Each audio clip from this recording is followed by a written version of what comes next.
Dear students, today I am going to teach you how to do length test for the upper limb and the lower limb muscles and how to stretch them. Okay, let's start with the upper limb muscles. How to test the length of the shoulder extensors, that is teres major and latissimus dorsi. Okay, have the patient in supine lying and ask the patient to fully flex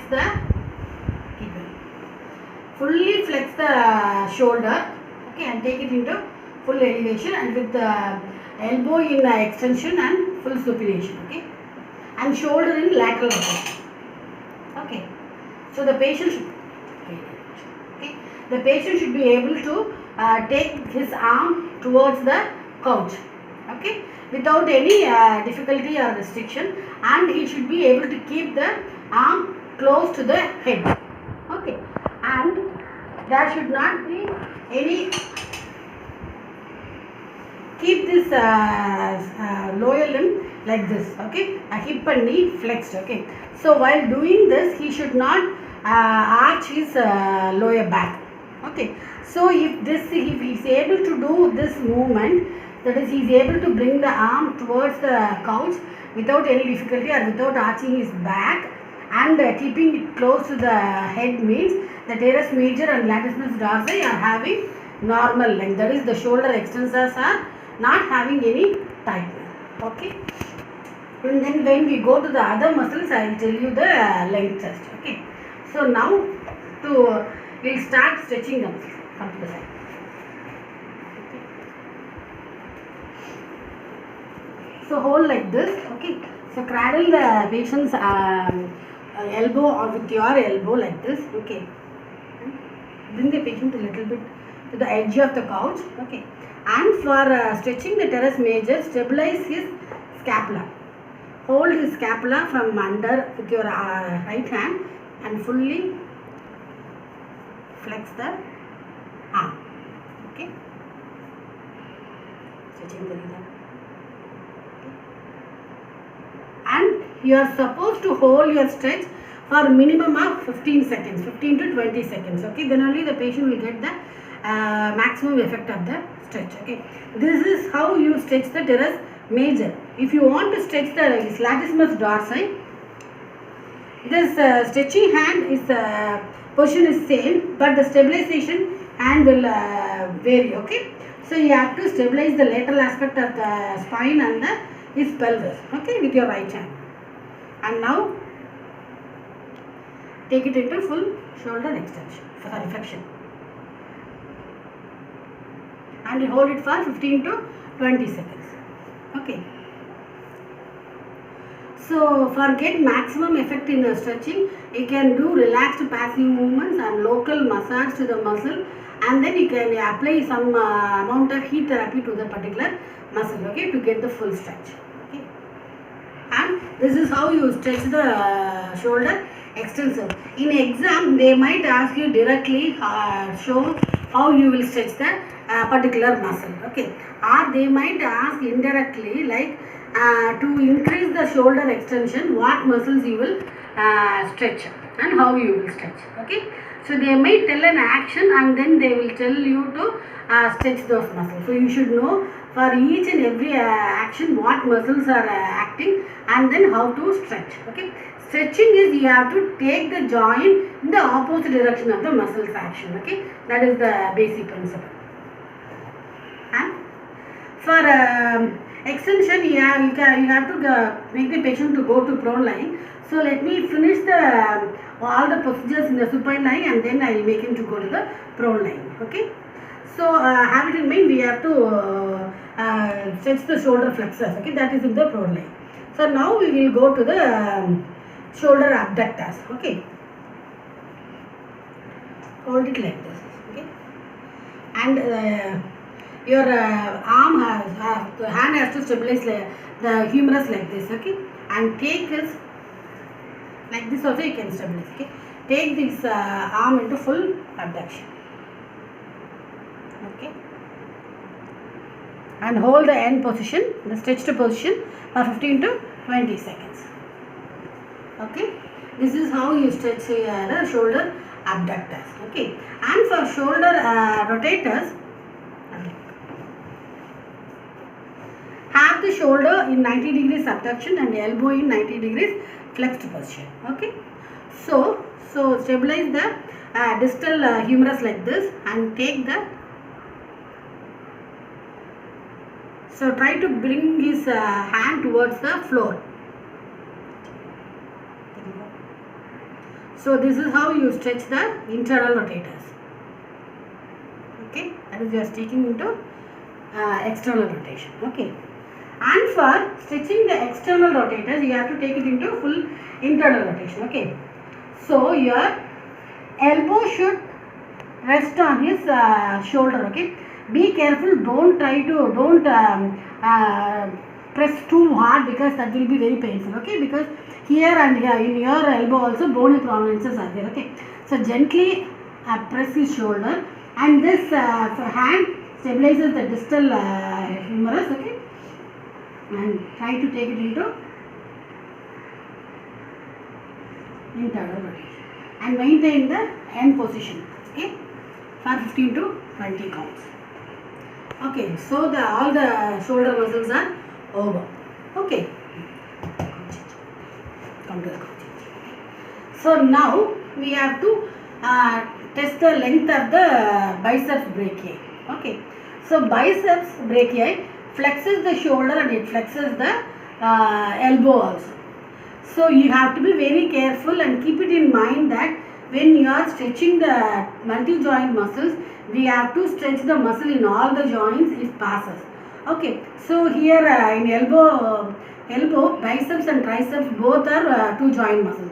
So you have to be careful. Okay, you have to stretch the muscles in all the joints. Okay, so biceps, first you have to test the length of biceps. Okay, so if there any tightness or contraction is there. Okay, so take the stabilize the shoulder like this. Okay, and take the shoulder into extension. Okay, and hold the proximal shoulder, and then keep the elbow with your right hand, hold your distal forearm, and try to fully extend the elbow and fully supinate the forearm. Okay, and then try to little bit extend his shoulder. Okay, so this elbow extension with fully supinated forearm should be pain free and full range. Okay, so with the shoulder in extension. So this test tells you that there is no contraction or tightness in his biceps. Okay, but if you feel the end feel is not hard, that is bone to bone contact. Okay, if you feel the patient feels any muscle stretch before this elbow extension is achieved, then you can confirm that biceps is having tightness. Okay, so this the procedure what you have used for testing the length of the bicep can be used as a stretching procedure also. Okay,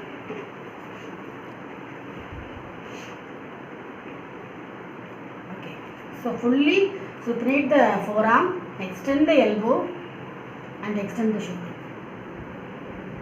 Very good stretching. Okay, careful that you don't hurt your back. Okay, so hold the end position for 15 to 20 counts. Okay, so this is how you stretch. The same thing you can do it in the sitting position also, that I will teach you next. Okay, when I make the patient to sit. Okay,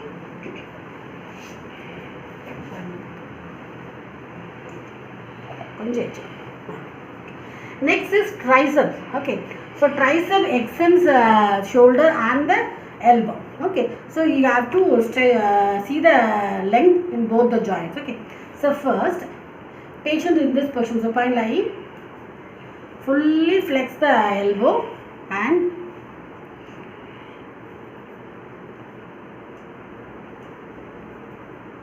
take the shoulder. Okay, so try to fully flex the shoulder. Okay, If the shoulder flexion with the full elbow flexion is not limited, you only feel the soft end feel, that is muscle to muscle touching, okay, approximating in the elbow and the forearm. Then the triceps is having full length. Okay, if the patient is complaining any pain, or if the full range of motion is restricted, you can confirm that triceps is having tightness. Okay. So fully flex the elbow and then flex the shoulder.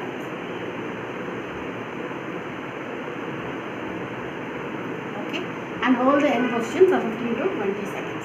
Okay, so shoulder muscles over and the triceps and biceps are over. Okay, and then wrist muscles. Okay, so for wrist muscles, you can have the patient to sit at the side of a couch, or you can use the supine lying position. Okay, stabilize the distal forearm, and for elbow flexion, for elbow extensors, you have to fully flex the wrist and allow the fingers to passively extend. Okay, if they are flexed, then wrist flexion will be restricted. Okay,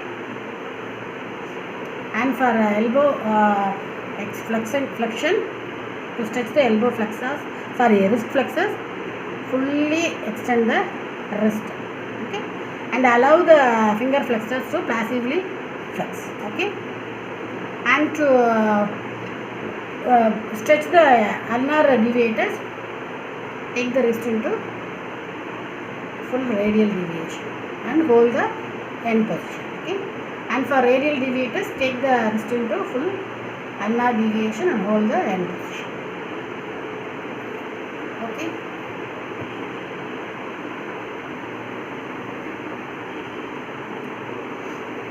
So we'll use the other position to finish the other muscles of the shoulder. Okay.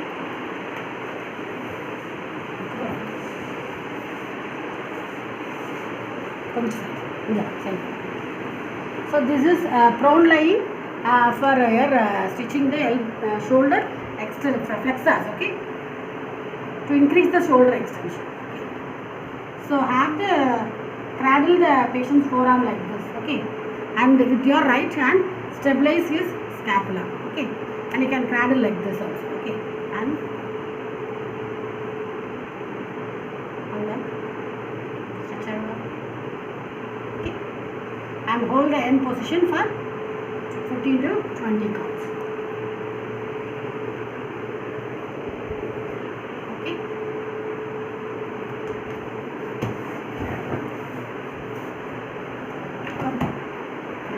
Okay. For biceps and triceps stretching, you can use the sitting position also. That also will be comfortable for the patient. Okay. For triceps, fully flex the elbow and take the shoulder also into full flexion. Okay. Stabilize his scapula and hold the end position. Okay. And take care that the patient doesn't rotate the trunk or lean the trunk. Okay. So you have to be careful with that trunk posture also. Okay. And for biceps,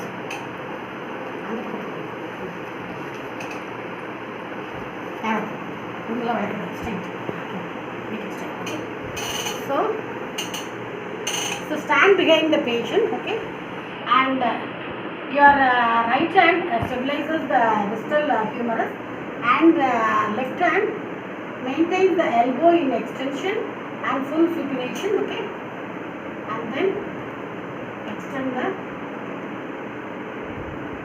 shoulder. Okay, and hold the position for 15 to 20 counts. Ready now? Okay, so this is how we stretch the biceps and triceps. Okay. This is the length test for pectoralis major muscle. Okay, so you have to do in 2 steps. First, to check the length of the sternal part of the pectoralis major, put the arm in 130 degrees abduction. Okay, Usually, if there is a normal length of pectoralis major, the sternal part, this arm will be resting on the couch like this. Okay, so the normal length will allow this resting position of the whole upper limb. Okay, and keep the upper limb in 90 degrees abduction. Okay, so if this is to check the length of the clavicular portion of the pectoralis major muscle. If the length is normal or enough, so the arm will be resting on the couch like this in this position. Okay, so if there is any contraction or tightness, so it won't rest. It will be little bit up. Okay, in the same position here also, it will be little bit up. Okay, it won't rest on the couch. Okay, so this is the length test for pectoralis major muscle. Okay, so to stretch the pectoralis major muscle, make the patient to and another test also is there. Make the patient to keep the arms like this behind his neck. Okay, and this both the elbows will be resting on the couch like this. Okay, it will be touching the couch. Okay, if there is not enough length, it won't be touching the couch. Okay.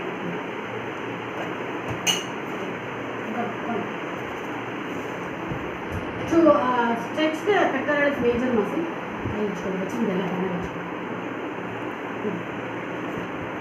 make the patient to clasp his hands behind his neck. Okay, and making this sit erect. Okay, no tongue flexion, extension or rotation at all. Okay, and hold his both the elbows and take them straight behind. Okay, and hold the end position. Okay. So this is Thomas test to check the length of the iliopsoas and the rectus femoris muscle. Okay, the hip flexors. Okay, so this is the test position for Thomas test. Okay, so usually the patient who is having tightness in the hip flexor, they compensate this contraction with increased lordosis. Okay, so first you have to obliterate the increased lordosis. For that purpose, you have to, so if consider this as the right limb as the test limb that you want to test. So fully flex the hip and knee of the opposite on the opposite side and make the patient to hold it to his chest. Okay, and put your hand under his lumbar curvature. You won't be able to put your hand inside, so that pelvis is fully tilted posteriorly and it is the spine is resting on the couch, so you won't feel any lordosis. Okay, so confirm this and then see the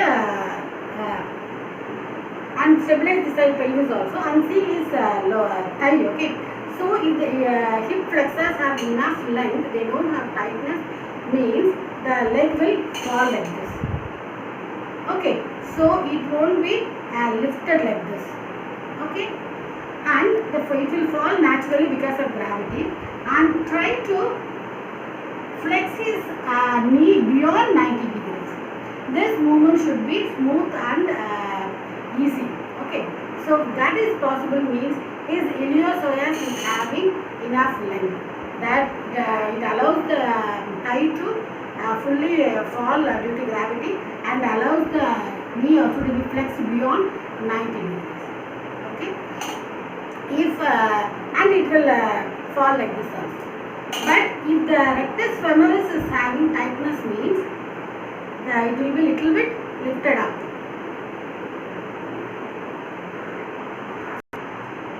So if there is any tightness in the rectus femoris, it may allow the thigh to fall into extension, but the knee can't be flexed beyond 90 degrees. Okay, so then you can confirm that rectus femoris is having tightness. Okay, but if both the hip flexors are having tightness means so the hip will be little bit lifted up. It won't fall down. Okay, and the knee also can't be flexed. Okay, and to further confirm the tightness, try to passively push the hip. Okay, and when you push and leave it, again the hip will come into flexed position because of the hip flexor tightness. Okay, So this is the Thomas test to test the tightness of the hip flexors. Next is to test the tightness in the hamstrings muscles. Okay. So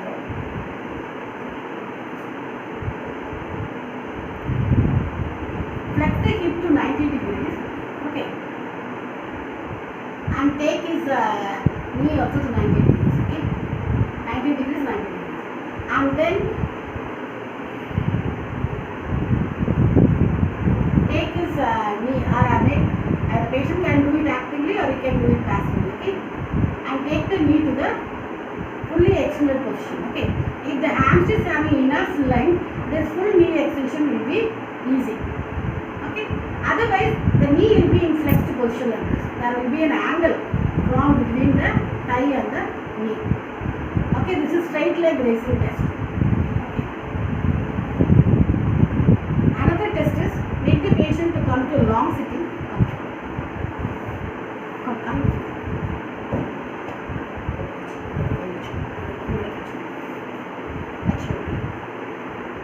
Okay. Normal sitting and touching the toe. Okay. This is also you can use for testing the hamstrings length. Okay.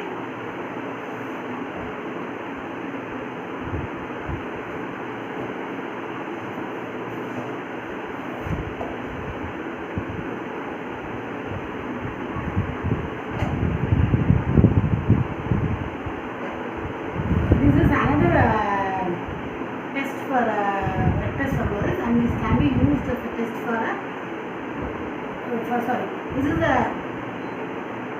this is a pro-laying position for Ellis test. Okay, this is to check the tightness in the rectus femoris muscle. Okay, so they have the patient in pro-laying and try to fully flex the knee. Okay, take his heel towards his buttocks. Okay, if the rectus femoris on this side doesn't have any tightness, this movement will be smooth and the patient won't have any discomfort. Okay, if the rectus femoris is not having full length, so the hip on this side will flex. Okay, so this is the part. The hip on this affected side flexes means it is a positive sign that this rectus femoris muscle is tight. Okay, this is Ellis test.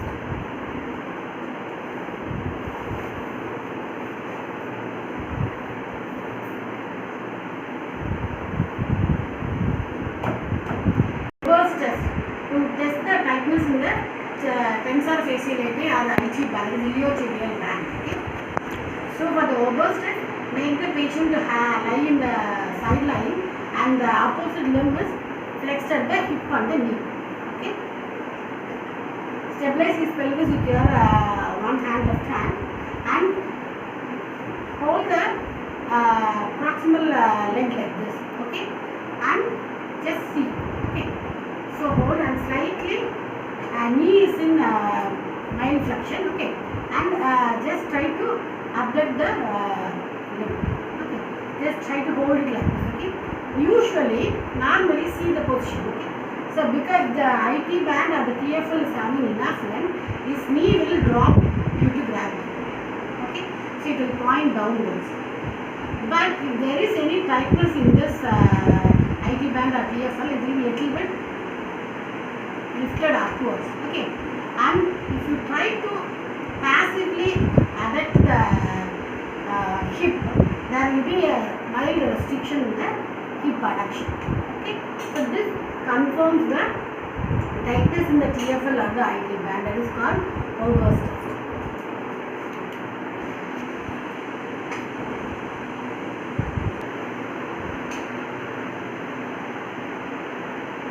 To stretch the hip flexors, you can use the Thomas test position. Okay, like how I have already demonstrated. Okay, and you can use this supine lying position. If the patient is not comfortable with this couch change position, you can use the no lying position also to stretch the hip flexor. Okay, and for to stretch the hip extensor, the gluteus maximus, fully flex the hip. Ask the patient to hold the knee and hold the position and press the other leg to the couch. Okay, and ask him to hold for the 15 to 20 counts. Okay. And for hip abductors, keep the other leg in little abduction. Okay.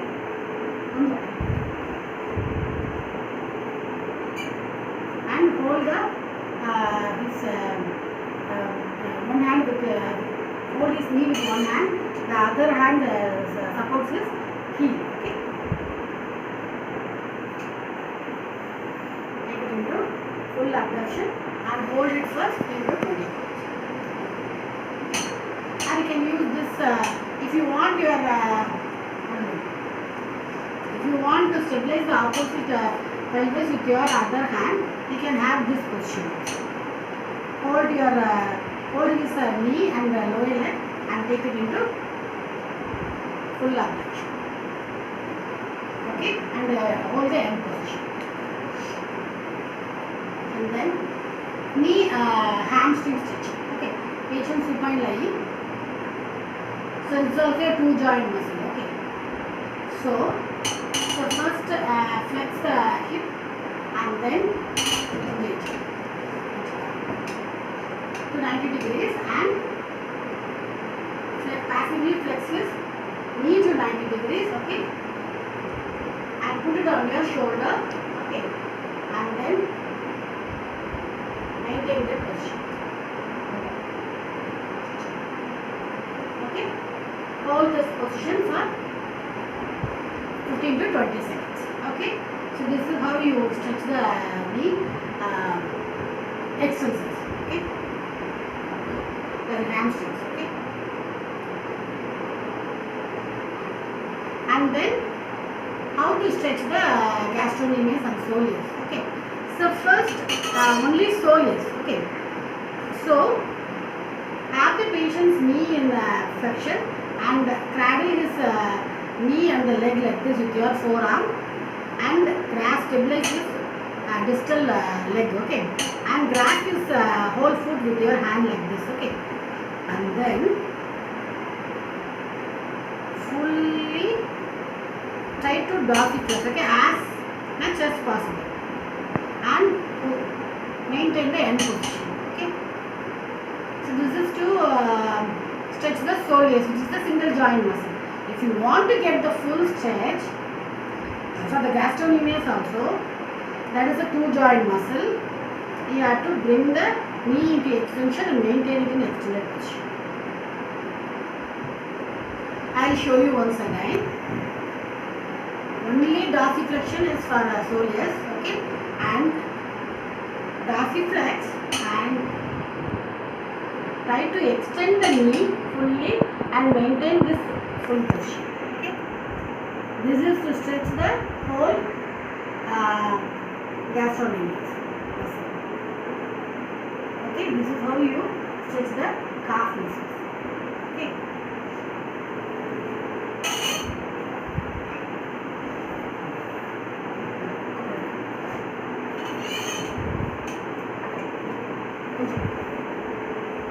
And then, so how to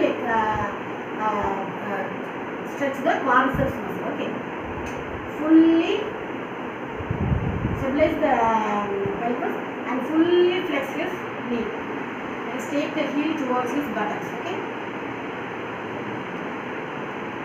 and this is to how you stretch the quadriceps. This, if you want the full stretch for his rectus femoris also, then hold the knee like this and extend the hip. Okay, okay. Have a assistant to stabilize his pelvis, or you can use the belt stabilization also. Okay, so the pelvis won't move. Then hold the leg like this and hold his knee with this the other hand, and then fully try to extend the hip. This will stretch the rectus femoris muscle, which is the two joint muscle. Okay. So in this position, another thing you can do is you can stretch the rotators also. Okay. Stabilize like this. have an assistant to stabilize the pelvis. Okay. So this is how you stretch the hip rotators.